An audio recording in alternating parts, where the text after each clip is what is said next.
Bonjour les amis, bienvenue chez nous, c'est Lily, c'est License to Quilt et on va découvrir aujourd'hui un nouveau projet et des nouveaux produits. Il y a une grosse tempête dehors, ce qui fait la météo parfaite pour se mettre à la couture et j'ai pour vous le projet qu'il faut pour un après-midi de dimanche. Voilà, on va commencer. Vous vous rappelez peut-être de la marque Bozal que je vous ai montré déjà pour la mousse thermocollante, la mousse avec laquelle on fait des sacs. Alors là, on a en fait la même marque qui nous propose du molleton en prédécoupé. Donc du molleton qui est coupé dans des bandes de 2 inches et demi de largeur, exactement comme les Jelly Roll. Et tout ça pour un but bien précis, pour créer des tapis à partir des Jelly Roll. Je ne peux pas vous donner le patron de celui-là parce qu'il est sous licence et il faudra l'acheter. Il se trouve chez les Américains jusqu'à l'heure actuelle uniquement en anglais. Mais on va faire un autre patron que j'ai conçu moi-même avec un tapis rectangulaire qui est très facile à faire, même pour les débutants. Donc on va utiliser pour un Jelly Roll, et moi j'ai choisi pour aujourd'hui le Chesapeake, on va utiliser on va leur dire Jelly Roll de molleton parce qu'ils sont assez courts, ça fait juste 25 yards, donc il est mesuré en yards, ce qui va nous faire peut-être 23 mètres. Alors que si on calcule les Jelly Roll, comme on a 43 bandes dans celui-là, 43 mètres, donc il me faut absolument les deux rouleaux de molleton. Sinon, il va nous falloir juste un petit ciseau et puis des pinces magiques, surtout les petites. Donc aujourd'hui, je vais utiliser les petites pour ce projet-là. Donc on va ouvrir les Jelly Roll et je vais vous montrer comment on va les employer. Concernant le molleton, vous pouvez aussi, si vous avez des restes de molleton d'autres projets, d'habitude il reste toujours, vous pouvez les prendre et les couper vos restes, vos chutes de molleton dans des bandes de 2 inches et demi. Par contre, il faut faire très attention à une chose, que tout le molleton que vous allez découper soit pareil. C'est-à-dire, s'il vous reste du molleton polyester et du molleton coton ou molleton autre, vous ne pouvez pas les mélanger dans le même projet parce qu'ils n'auront pas la même épaisseur ou la même tenue. Et votre projet sera un petit peu voilà, désorganisé. Donc, faites attention que ce soit le même type de molleton. Alors, ici, j'ai 43 bandes. Je vais en tirer une. 43 bandes parce que la collection Chesapeake avait 43 imprimés tout simplement. Je vais retirer une parce qu'il me faut un nombre pair des bandes. Donc si je retire, je ne sais pas moi, n'importe une comme ça, maintenant j'ai 42, ce qui fait que j'ai 21 par pile. Là, il y a aussi une chose à discuter. Soit on les utilise toutes pour le projet et puis on coupe en 25 cm de tissu à un autre de la collection pour faire les bordures de notre projet, soit on retire deux. C'est ce que je vais faire. Moi, deux qui se ressemblent beaucoup, parce qu'il n'y en a pas deux identiques ici. Par exemple, ces deux-là se ressemblent, c'est un peu le même imprimé.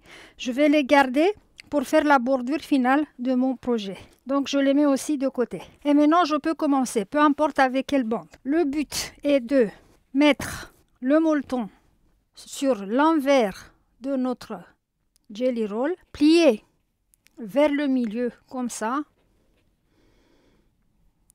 si possible symétrique, et plier encore une fois par-dessus. Donc je vais lui mettre ici une pince et quand on va à la machine à coudre, on doit coudre pile au milieu, point droit, pile au milieu de cette bande-là. Donc je vais mettre 2-3 pinces pour me donner le début et après vous verrez qu'il va se tourner tout seul sur lui-même. Dans la machine à coudre, vous allez mettre donc le point droit, longueur je dirais 2 et puis des couleurs adaptées à vos tissus. Donc je vais faire ça pour chaque bande au fur et à mesure. Je ne vais pas les faire toutes au départ et quand j'arrive en bas de mon Jelly Roll, je vais juste raccourcir, voilà, et je vais commencer une autre bande. J'ai mis mon aiguille au milieu du pied de biche parce que je veux que ce soit aligné avec mon projet. Donc comme ça, je suis sûre que mon fil, ma couture va sur le milieu. Je retire la première pince et puis j'y vais. Et au fur et à mesure que je me rapproche des pinces, je les retire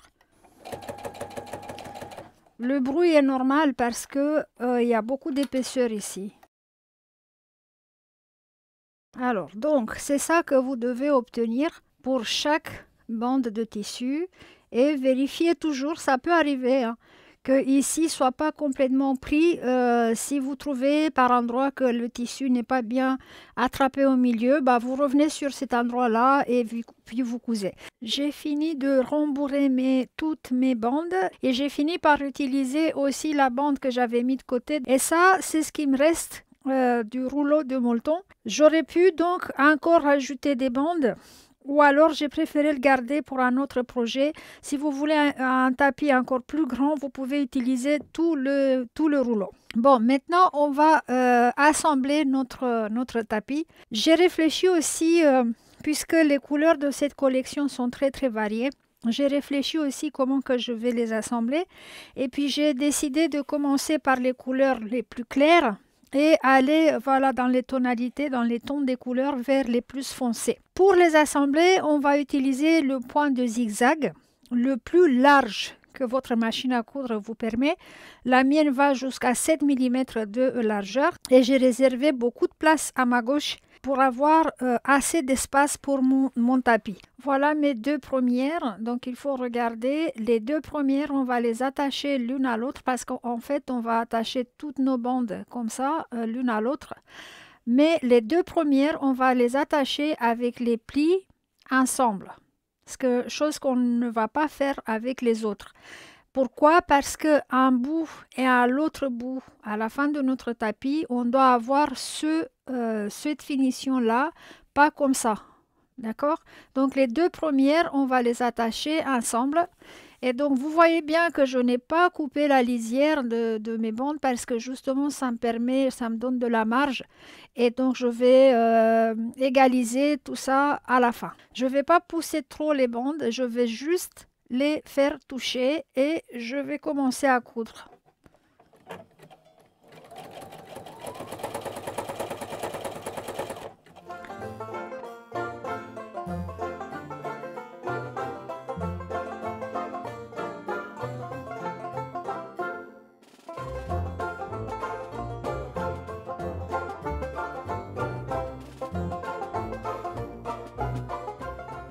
Pour rajouter maintenant les suivantes, on n'a plus besoin de faire ce qu'on a fait ici. Ça, c'était juste pour avoir un bord correct.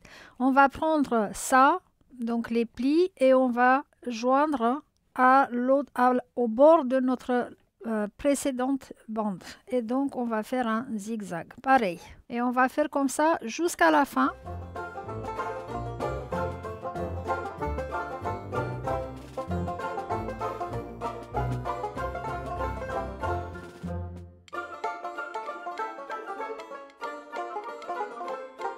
Le tapis va grandir au fur et à mesure à ma gauche, donc c'est pour ça que j'avais besoin de plus de place. Voilà mon tapis tout assemblé et là quand vous arriverez à cette étape-là, vous allez dire « Oh là là, catastrophe, c'est quoi cette horreur ?» parce que mon tapis est courbé. Bon, c'est un processus inévitable. Vous ne pourrez absolument rien faire pour éviter ça. Ça va se régler au repassage. Et je vais vous montrer quelque chose. Il y a 2 ans, quand j'ai fait celui-là, c'est un tapis qui est illustré sur le paquet de molleton, si vous voyez. À la fin, il était creux, comme ça faisait comme une barque. Ça faisait un bol. Je me suis dit, oh là là, qu'est-ce que c'est que cette histoire? Comment que je vais réussir? Eh bien, j'ai insisté avec le fer à repasser et il s'est aplati. Il est resté comme ça depuis. Donc, ça fait 2 ans. Parce qu'en fait, il devient très malléable à la fin. Donc, on va procéder. Celui-là, il était ovale. On va procéder différemment pour celui-là. Le nôtre qui est rectangulaire. Alors, j'ai rempli mon fer à repasser d'eau.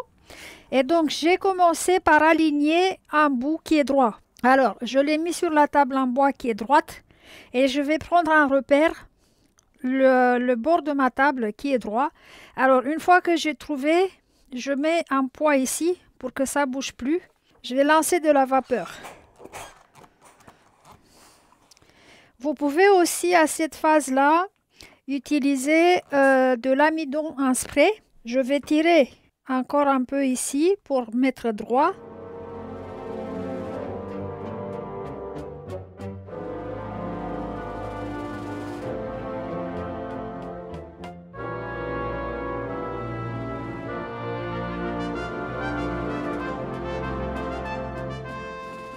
Une fois qu'on aura mis droit, là on pourra nettoyer les bords. Voilà. Après, je peux aussi le retourner droit comme ça et tirer et puis pousser avec le fer. Ça sert aussi d'asperger.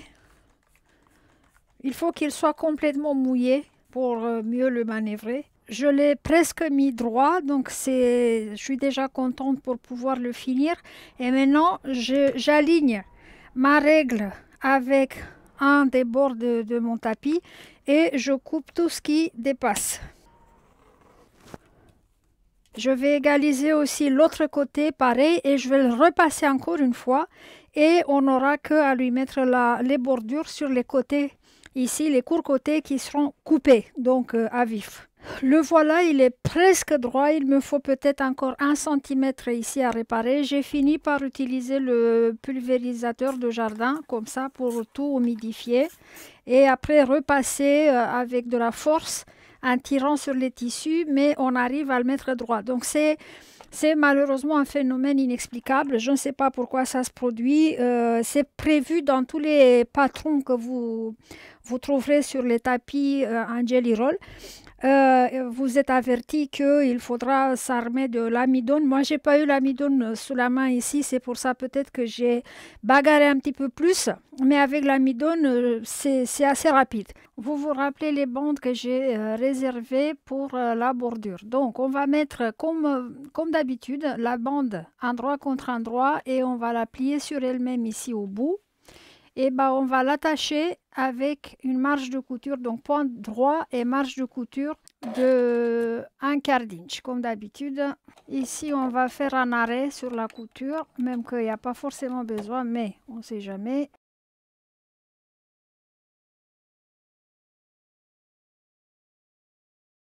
Avant que j'arrive en bas, d'accord, je mesure et je coupe au ciseau.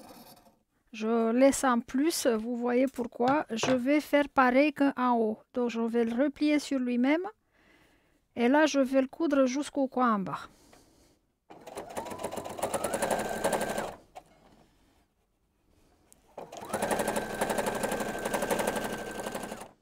La procédure est identique que pour tous les quilts. Donc, on retourne notre projet à l'envers.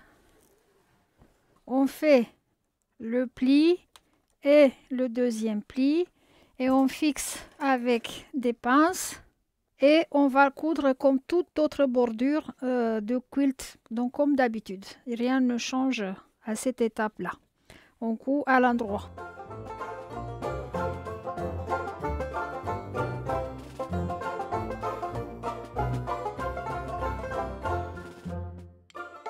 Voilà, mon tapis est fini. Il est encore mouillé, hein. C'est pour ça que vous le voyez faire un petit peu de vagues ici et là. Il est encore trempé. Je vais le laisser sécher à plat. Je vais certainement lui donner aussi un coup d'amidon pour pouvoir bien le fixer rectangulaire. Alors, c'est un tapis qui peut être sorti de bain, sorti de lit, paillasson d'intérieur, tapis de jeu, tout ce que vous voulez. Il est résistant, il est épais et quand il est sèche, vous verrez qu'il a une belle tenue aussi.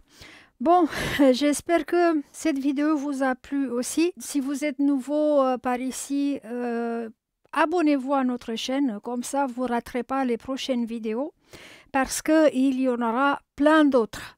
Bon dimanche à tous et je vous remercie d'être avec moi aujourd'hui aussi. Au revoir.